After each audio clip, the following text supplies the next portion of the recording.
Hey y'all, happy Sunday. I'm doing a deep dive on the Pitt Hour 2. And I'm not gonna do a lot of I'm not gonna recap because if you're here, y'all probably watched it because only like five people know we're here anyway. Um, but before I start, I want to ask y'all a question.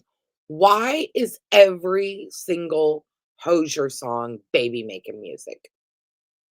I'm just curious. Can y'all tell me? Because every single Hozier song is baby making music. Just saying. Anyway, okay. So hour two's episode two. We start. Robbie's in the middle of a COVID flashback.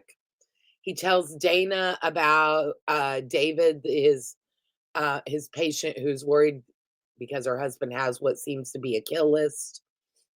Um, so he tells Dana, the charge nurse, about that. And then Nick, the who we later find out is a fentanyl OD comes in. They're working on him. Dr. Collins is obviously in a little bit of physical pain. You see her wince and stuff a little bit. And Robbie clocks it right away, which is interesting. Um, then we go to Huckleberry, Whitaker, and Mr. Milton. Mr. Milton seems to have gallstones. He tells Huckleberry tells Milton that he was the first in his family to go to college. Then we go back to the fentanyl OD. Nick Huckleberry presents, and then we go back to Huckleberry. He presents Mr. Milton to Robbie. He tells him that he orders an EKG, and Robbie asks him why, and he's like, well, because the nurse told me to. And you could tell he was worried about the answer. But Robbie's like, yeah, that's a good call because the nurses know everything, so you should fucking listen to them. And then Mr. Spencer, we go to Mr. Spencer. He's a nursing home patient with sepsis. His kids arrive. Robbie tells them that their dad is DNR. That means that he's okay with fluids, but his directive states no CPR, no breathing tubes, none of that. Robbie tells them that, and that if they want to intubate, that could be an issue. But the kids also have medical power of attorney. So he's trying to kind of ease them into letting them go before they have to make the decision. But basically, he doesn't want to intubate this old man that doesn't want to be intubated. Anyway, then we go to Langdon and Mel. She talks about the VA, and he's kind of already itching to get away. Santos interrupts with a headache patient, and immediately Langdon is immediately on her ass. I don't know if it's because later, as we find out, she clocks his behavior, his addict behavior, immediately, and he's afraid of that, or what, but he's on her ass like white on rice. Also, a little bit of homophobia when her and Garcia are flirting.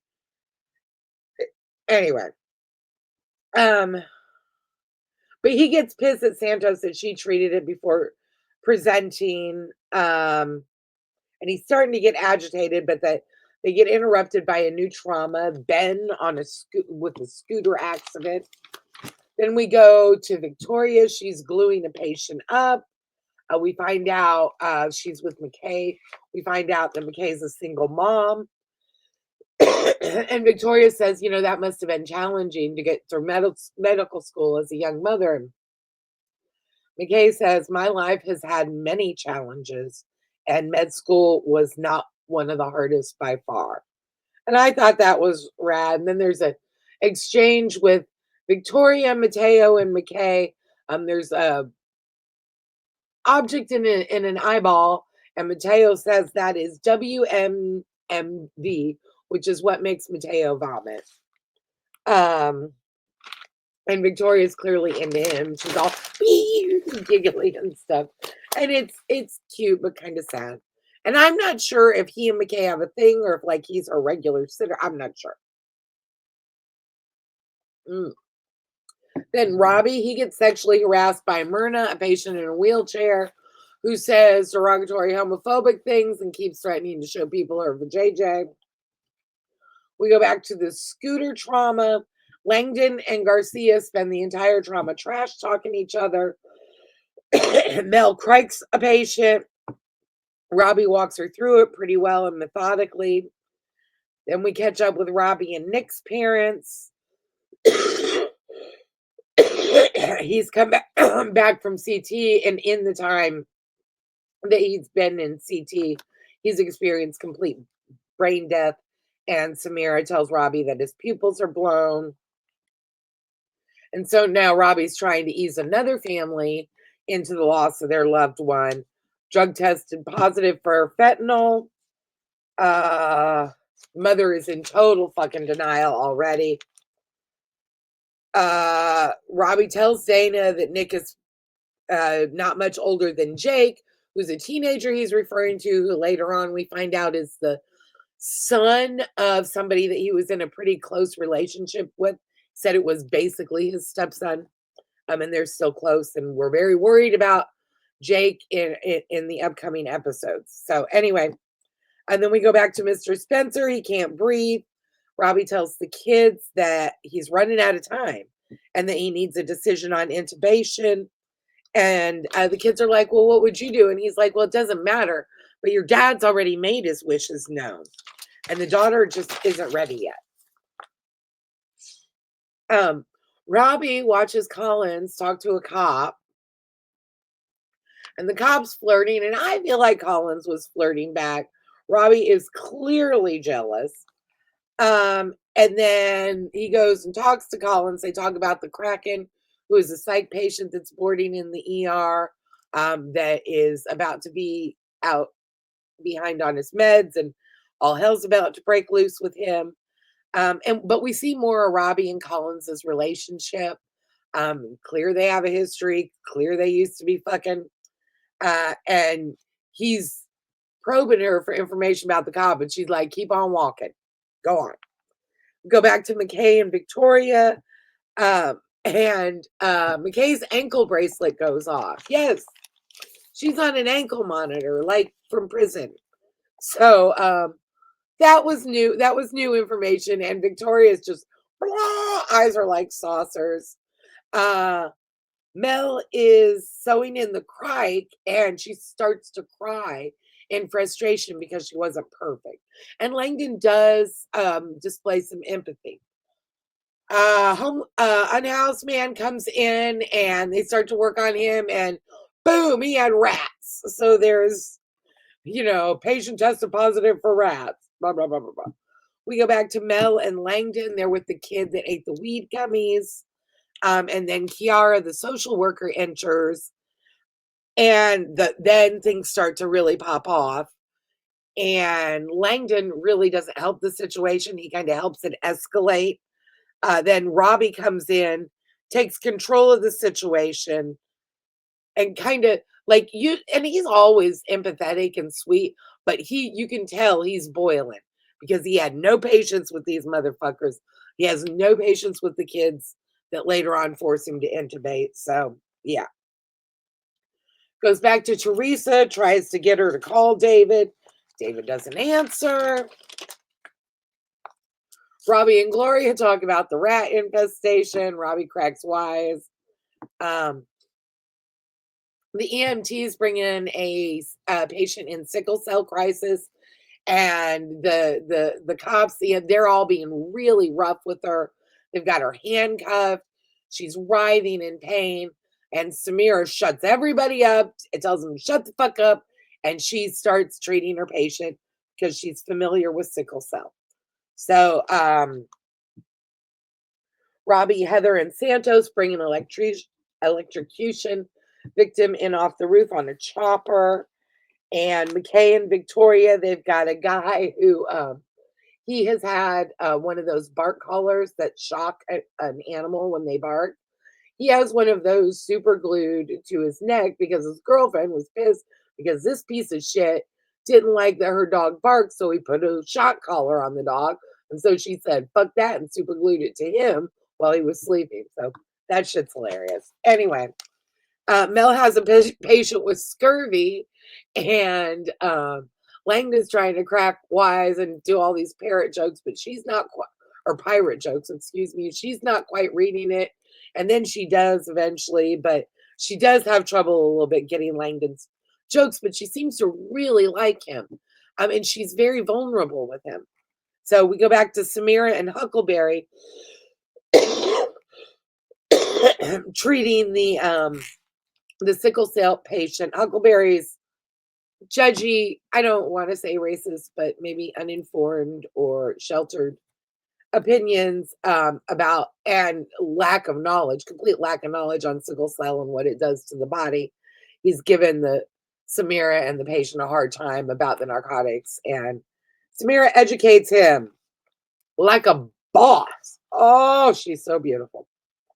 Electrocution Vic Garcia walks Santos through fasciotomy, and Langdon and Robbie kind of exchange looks, and I think they're all like, "Oh, they're hitting on each other," and I don't know. I don't like that.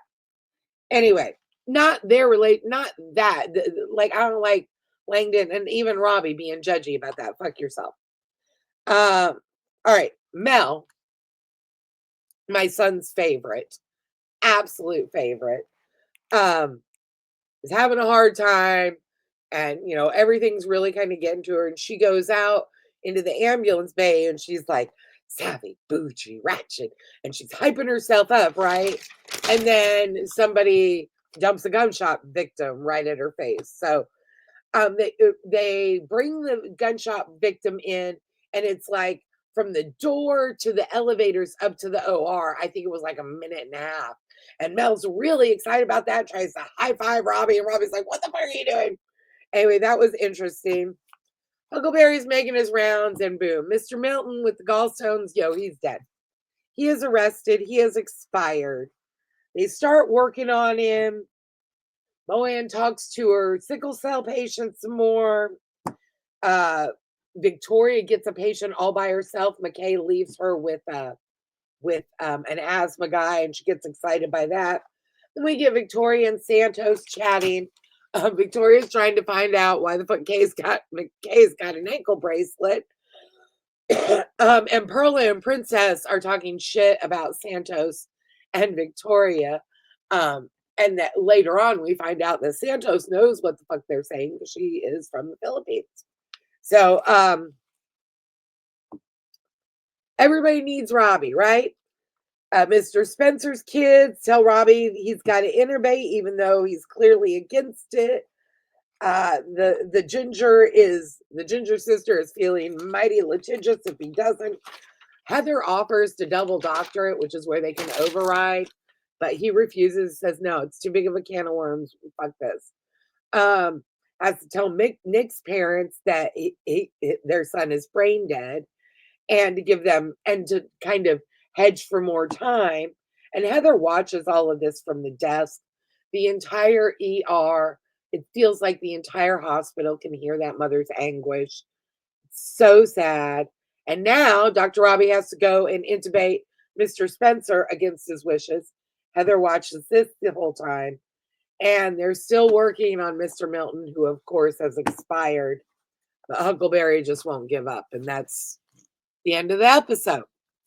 So, what y'all think? What are y'all's theories? What do you think? Do y'all think David is the shooter at Pitt Fest? I'm just curious. Let me know. Oh, also, big fan. Taylor Dearden plays Dr. Melissa King. She's magnificent. She's my son's favorite, so I thought I would highlight her. And guess what I found out about her? Her dad is Bryan Cranston. So there you go. There you go. So Taylor Dearden, and she's magnificent. So check her out. I don't do Instagram, but if she has Instagram, follow her and do things and tell her how awesome she is, because she really is, like, the mixture of humor and vulnerability is fantastic. So yeah. Y'all join me tomorrow for Manic Monday. I'm gonna break down. Oh, here goes Manic Monday. I'm gonna let you know what all I'm watching this week. Temptation Island. I think I'm gonna try finally start the new season on Netflix. This is one that my son likes to watch too. So, and then join me Tuesday for Tinfoil Day. I'm going to be giving my thoughts, opinions, and outrage, emotional outbursts about the whole Severance finale and the season as a whole. So join me for those things. Y'all have a great day. Take care of y'all. Bye.